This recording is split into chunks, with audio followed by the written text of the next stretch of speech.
Alors le plan incliné, c'est un ascenseur à bateau qui permet tout simplement au canal de la Marne au Rhin de franchir le massif des Vosges. On rattrape ici d'un seul coup 44,55 m de dénivelé.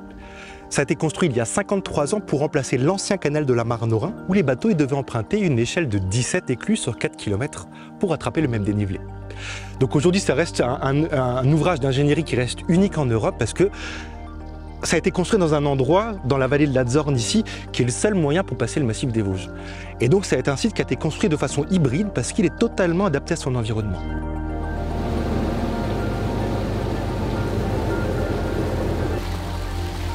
Les croisières se font également sur notre bateau, le Paris. Alors c'est un bateau qui a une histoire qui est assez fabuleuse, qui a été construit en 1937 pour l'exposition universelle de 1937. Donc à l'origine, il était sur Paris et faisait la liaison entre la place de la Concorde et le palais de Chaillot qui était l'entrée de l'exposition.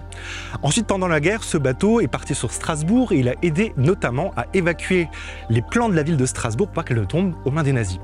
Ensuite, c'est devenu le premier bateau de Bateaurama. Ce bateau, il faisait à l'origine les croisières dans le port du Rhin. C'est un bateau qu'on va essayer de conserver parce que c'est vraiment un morceau d'histoire de notre région et qui raconte un peu les soubresauts de l'histoire, tout ce qui a été compliqué pendant notamment la Seconde Guerre mondiale, en Alsace comme en Moselle.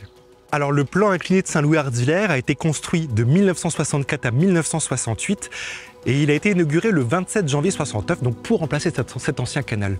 Donc 4 années de travaux, si on regarde, c'est relativement court. Donc sur le site, tous les jours, il y avait entre 200 à 300 ouvriers qui travaillaient ici, donc pour construire le plan incliné, mais également les deux canaux d'accès. Le canal aval, le canal du bas, qui relie la dernière des 17 écluses supprimées par le plan incliné, mais surtout ici, le canal amont.